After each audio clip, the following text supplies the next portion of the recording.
Hi வணக்கம். எல்லோரும் எப்படி இருக்கீங்க? நல்லா இருக்கீங்களா? நம்ம இத்தனை நாளாக தெய்வீக கதைகளாக பார்த்துட்டு வந்தோம் இல்லையா? இன்றைக்கி ஒரு மாறுதலுக்கு ஒரு நகைச்சுவை கதை. பரமார்த்த குருவும் அவரது சிஷியர்களும் பற்றி நிறைய கதை கேள்விப்பட்டிருப்பீங்க. அவரோட ஒரு கதை தான் இன்றைக்கி நான் சொல்ல போகிறேன். பரமார்த்த குரு ரொம்ப புத்திசாலின்னு நினச்சிட்ருக்கிற முட்டாள். அவருக்கு 5 சிஷியர்கள். அவங்க அவரை விட அடி முட்டாள். மடையன், மட்டி, பேதை, மிலேச்சன், மூடன், இவங்க தான் அந்த சிஷியர்கள். இவங்களும் அந்த ஊருக்குள்ளே இவங்களோட முட்டாள்தனத்தை வச்சு வாழ்ந்துக்கிட்டு இருந்தாங்க. ஒரு நாள் பரமார்த்த குருவுக்கு வயசாயிடுச்சு. சரி, என்ன பண்ணுறதுன்னு மடையனும் மட்டியும் என்ன பண்ணினாங்க, நம்ம குருவுக்கு ஒரு குதிரை வாங்கலாம் அப்படின்னு சொல்லிட்டு அவங்க கிட்ட சேமித்து வச்சுருந்த 500 ரூபாய் எடுத்துகிட்டு சந்தைக்கு போனாங்க. ஆனால் அவங்களுக்கு குதிரை எப்படி இருக்குன்னே தெரியாது. சந்தையில் போய் குதிரையெல்லாம் என்ன விலை இருக்குன்னு கேட்கவும் எல்லோரும் 2000 அப்படின்னு சொன்னாங்களாம். ஆஹா, இவ்வளோ விலையா, நம்மளால் அப்போ குதிரை வாங்க முடியாதுன்னு சொல்லி திரும்பி வர வழியில் ஒரு வண்ணா வீடு இருந்துதான். அங்கே 2 கழுதைங்க மேய்ஞ்சின்னு இருந்தப்போ அதை பார்த்துட்டு, ஆஹா, இந்த குதிரை சின்னதாக அழகாக இருக்குது, நம்ம குருவுக்கும் பொருத்தமாக இருக்குமேன்னு சொல்லிட்டு அந்த வண்ணான்ட்ட போய், ஐயா, இந்த குதிரை என்ன விலை அப்படின்னு கேட்டாங்களாம். அப்போ தான் அந்த வண்ணா அவன் வீட்டு பூசணி கொடியிலேருந்து ஒரு பூசணிக்காயை பறித்து கையில் வச்சுட்டு வந்துட்டு இருந்தானா, இது என்னடா இப்படி ஒரு முட்டாள்களா, கழுதையை போய் குதிரைன்னு சொல்கிறாங்களேன்னு சொல்லிட்டு, ஆமாம் ஆமாம், குதிரை தான், இந்த விலை 1500 ரூபா அப்படின்னு சொன்னாராம்.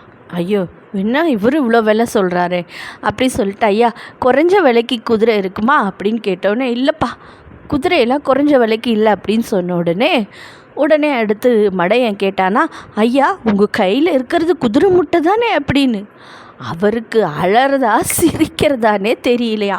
ஆமாம் ஆமாம், குதிரை முட்டையே தான் அப்படின்னு சொல்லி அவருக்கு சொன்னாராம். உடனே இதையாவது எங்களுக்கு விலைக்கு கொடுங்களே அப்படின்னு கேட்டாங்களாம்.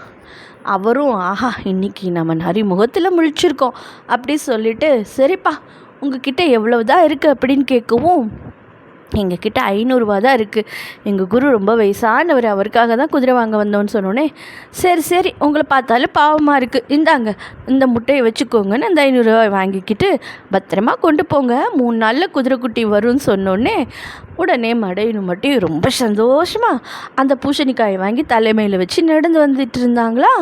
கொஞ்சம் தூரம் வந்தோடனே ஒரு புதர்கிட்ட கல் இடறி கால் தடுக்கி டம்முன்னு பூசணிக்காயை கீழே போட்டானா. அந்த சத்தம் கேட்டு புதருக்குள்ளேருந்து ஒரு முயல் குட்டி ஓடிச்சான். அதை பார்த்த உடனே அதுதான் குதிரை குட்டி நினச்சிட்டு அதை பிடிக்கிறதுக்கு மடையனும் மட்டியும் பின்னாடியே ஓடினாங்களாம். அது இவங்க கையில் அகப்படுமா? ஓடி ஓடி எங்கேயோ ஒளிஞ்சிருச்சான். இவங்களும் பின்னாடி ஓடி ஓடி களைச்சி போய் திருப்பி வீட்டுக்கு வந்தாங்களாம். வந்து குருவுக்கிட்ட நடந்ததெல்லாம் சொல்லவும் அதுக்கு அந்த குரு என்ன பதில் சொன்னார் தெரியுமா? சரி சரி, விடுங்கடா, அந்த குதிரை குட்டியிலே எவ்வளோ பொல்லாதா ஓடுதுன்னா பெருசானோன்னு எப்படி ஓடும், அதனால நம்ம தப்பிச்சோன்னு நினச்சிக்கோங்க, விடுங்க, அப்புறம் பார்க்கலான்னு சொன்னாராமே. பார்க்கலாம். இப்படி தான் அவங்க இருப்பாங்களாம். சரி, இந்த கதை உங்களுக்கு பிடிச்சிருக்கா? கதையை கேட்டுட்டு லைக் பண்ணுங்கள், கமெண்ட் பண்ணுங்கள், ஷேர் பண்ணுங்கள், சப்ஸ்கிரைப் பண்ணுங்கள். நன்றி, வணக்கம்.